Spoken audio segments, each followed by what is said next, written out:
बिस्मिल्लाहिर्रहमानिर्रहीम। Welcome to my YouTube channel brain learner. अस्सलाम वालेकुम। आज हम अपनी इस वीडियो में एक जो है वो ख़तरनाक वायरस के बारे में डिस्कस करने जा रहे हैं, इबोला वायरस के बारे में। ऐसी क्या चीज़ है जो इबोला वायरस को डेडलीस्ट या ख़तरनाक तरीन बनाती है, या ऐसा वायरस बनाती है जो बेसिकली हम कह सकते हैं जिसकी वजह से डेथ्स बहुत ज़्यादा, अमवात बहुत ज़्यादा हो रही हैं या हो सकती हैं। तो हम अपनी इस वीडियो में सारे का सारा जो है वो इबोला वायरस के बारे में डिस्कस करेंगे। वो क्या करता है, या वो कौन सी डिज़ीज़ की वजह से डेथ हो सकती है, किस तरह ट्रांसमिट होता है। अभी आपने रिसेंटली देखा होगा एक पेंडेमिक से हम गुज़र रहे हैं। ऐसी पेंडेमिक में उसका नाम नहीं लेना चाह रहा, जिसकी वजह से पूरी दुनिया एक दफ़ा जो है वो बंद हो गई है, जिसको वर्ल्ड हेल्थ ऑर्गेनाइजेशन ने वर्ल्ड हेल्थ एमरजेंसी डिक्लेयर किया हुआ है। सेम इबोला वायरस को भी वर्ल्ड हेल्थ एमरजेंसी डिक्लेयर किया हुआ है, जिसका मतलब है कि हर इंटरनेशनल स्टेट को उससे बचने का और उससे जो है वो प्रिवेंटिव मेजर्स का जो है वो कहा गया है कि इबोला वायरस जो है वो आपके लिए एक पेंडेमिक की सूरत में आ सकता है, जिसकी वजह से आपको नुकसान जो है वो ज़्यादा उठा सकते हैं। इस वायरस में बेसिकली होता है कि मैं आपको हिस्ट्री भी इस वायरस की बताऊंगा। इस वायरस में ना बुखार होता है, फीवर के साथ हेमोरेजिक फीवर होता है, वायरल हेमोरेजिक फीवर। ये वायरस की उन फैमिलीज़ में से है जो वायरल हेमोरेजिक फीवर कॉज करती हैं। वायरल हेमोरेजिक फीवर में क्या होता है, बुखार के साथ उसकी जो वेन्स होती हैं, जो ब्लड वेसल्स होती हैं, वो रप्चर हो जाती हैं, और रप्चर होने के बाद जो ब्लीडिंग है वो इंटरनल और एक्सटर्नल जो है वो होना शुरू होती है, और इस स्टेज के बाद तकरीबन पर्सन की जो है वो डेथ जो है वो हो जाती है। ये वायरस सबसे पहले जो है वो डिस्कवर हुआ था 1976 में। नाजरा एक टाउन है साउथ सूडान में, वहाँ पे डिस्कवर हुआ था। और उसके बाद जो है यम्बाकू के अंदर जो है, जो बेसिकली डेमोक्रेटिक ऑफ कांगो है, वहाँ पे जो है ये जो है वो डिस्कवर हुआ था। 1972 आउटब्रेक्स आई थी, जिसके बाद इस वायरस के ऊपर जो है बाकायदा तौर पर स्टडी शुरू हुई, और ये इसने जो है वो डिस्कवरी के तौर पर जो सामने आया। और 1976 से बेसिकली जो हम अपने जिस वायरस के बारे में इस वीडियो में पढ़ेंगे, मैं बताता चलूँ, वो ज़हरी इबोला वायरस है। इबोला वायरस एक जीनस है, उसके अंदर 6 जो है वो वायरस की स्पीशीज़ पाई जाती हैं, जिनमें से 4 जो हैं वो इबोला वायरस के नाम से ही जानी जाती हैं, और उनमें से जो एक स्पीशी है ज़हरी इबोला वायरस, उसके बारे में हम अपनी इस वीडियो में डिस्कस करेंगे। अब ज़हरी क्या था, यम्बाकू जो है, जो मैंने अभी डेमोक्रेटिक ऑफ कांगो बताया है, यम्बाकू जो है उस विलेज का नाम है, इसका विलेज का नाम ज़हरी था, ठीक है। और इबोला उस विलेज के साथ एक रिवर बहता था, उस दरिया की वजह से फिर इसका नाम रखा इबोला वायरस। अब 1976 के अंदर ये वायरस डिस्कवर हुआ, और डिस्कवर होने के बाद 2012 तक, इतने सालों तक इस वायरस की मुख्तलिफ छोटी मोटी आउटब्रेक्स आती रहीं, जिसमें से तकरीबन 2300 से ज़्यादा लोग जो है वो इफ़ेक्ट होते हुए नज़र आए, और 2300 में से तकरीबन 1500 से ज़्यादा लोगों की अमवात हो चुकी थी। अब आप यहाँ से अंदाज़ा लगाएं कि इस वायरस का डेथ रेट कितना है।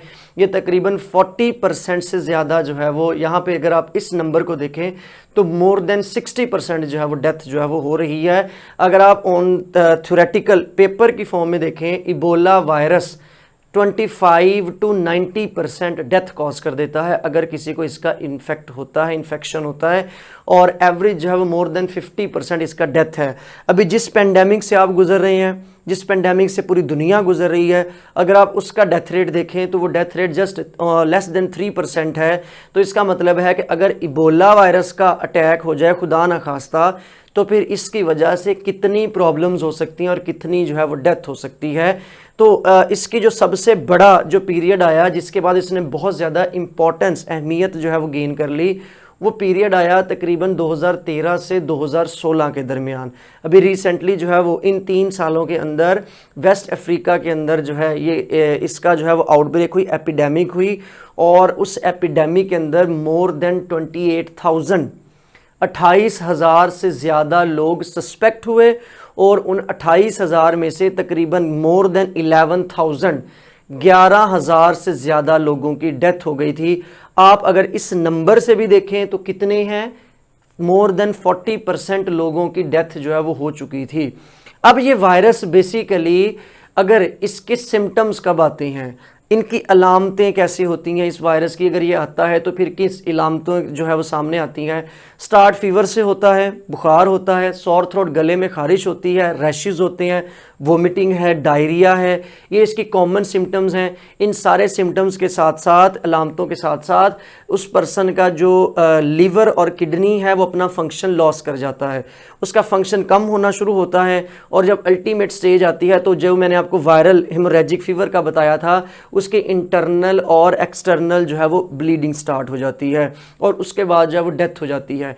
अगर आप देखें कि अगर किसी को वायरस का अटैक होता है तो उसके कितने अरसे बाद उसको जो है वो डिजीज़ हो सकती है या अलामतें आ सकती हैं, वो तकरीबन 2 दिन से 3 हफ्ते का टाइम है। कम से कम 2 दिन और ज़्यादा 3 हफ्ते भी रिपोर्ट हुआ है। तो इतने टाइम पीरियड के दौरान जो है वो अलामतें जो है वो आना शुरू हो जाती हैं। अलामतें आने के बाद मौत कितने दिनों तक आती है, डेथ कब तक हो सकती है, वो 6 to 16 डेज़ है। और तकरीबन जब 16 डेज़ और इन डेज़ में पहुंचती है ये डिज़ीज़, तो उसमें हेमोरेजिक फीवर होता है और तकरीबन डेथ जो है वो पर्सन की हो जाती है। इसलिए इसका डेथ रेट बहुत ज़्यादा है। अब ये वायरस बेसिकली अगर इतना ज़्यादा जो है वो हमारे लिए डेडलीस्ट हो सकता है, ख़तरनाक हो सकता है, तो फिर इस वायरस का जो है वो फैलता कैसे है। सबसे पहली चीज़ मैं आपको बताता चलूँ, ये वायरस जो है वो एयरबॉर्न ट्रांसमिशन से नहीं फैलता। कम से कम ह्यूमंस के अंदर, प्राइमेट्स के अंदर इस वायरस की एयर ट्रांसमिशन नहीं देखी गई कि हवा के ज़रिए इसका फैलना नहीं देखा। ये फैलता है फ्लूड्स के ज़रिए, बॉडी फ्लूड्स के ज़रिए। बॉडी फ्लूड में जो सबसे इम्पॉर्टेंट फ्लूड है हमारा, वो हमारे पास ब्लड है। अगर किसी को जो है वो अटैक होता है इस वायरस का और वो बगैर किसी टेस्ट के ब्लड जो है वो आगे ट्रांसफ़र कर देता है, तो वो इन्फेक्शन आगे ट्रांसफ़र कर रहा है, वो वायरस पार्टिकल्स आगे ट्रांसफ़र करता है, अगले पर्सन को इबोला जो है वो हो जाएगा। सेकेंड वन, जो बॉडी फ्लूइड्स हैं वो हमारे पास ब्रेस्ट फीडिंग के ज़रिए हो सकता है, सीमन के ज़रिए, थ्रू सेक्सुअल कॉन्टैक्ट के ज़रिए जो हो सकता है। अगर किसी मदर को है तो बेबी को ब्रेस्ट फीडिंग के ज़रिए हो सकता है, वरना एक पर्सन से दूसरे पर्सन को थ्रू सेक्सुअल कॉन्टैक्ट भी जो है वो हो सकता है। अब यहाँ पे मैं बताता चलूँ कि अगर कोई डिज़ीज़ किसी को हो जाती है या वो उसके बाद रिकवर हो जाता है, तो फिर उसके बाद बहुत अरसे तक ये वायरस पार्टिकल्स उसकी बॉडी में रहते हैं। ठीक है, अगर कोई पर्सन जो है फॉर एग्जांपल वो इबोला से जो है वो रिकवर हुआ है और उसने शॉर्ट पीरियड के दौरान जो अगर मदर है तो उसने ब्रेस्ट फीडिंग करवा दी है, या किसी पर्सन ने दूसरे के साथ सेक्सुअल कॉन्टैक्ट रखा है, तो वो जो वायरस इन्फेक्शियस पार्टिकल्स उसके ब्लड के अंदर सर्कल करते रहते हैं बहुत टाइम पीरियड तक, तो वो अगले पर्सन को हो जाएंगे, तो वो अगले पर्सन को डिजीज़ कर देगा।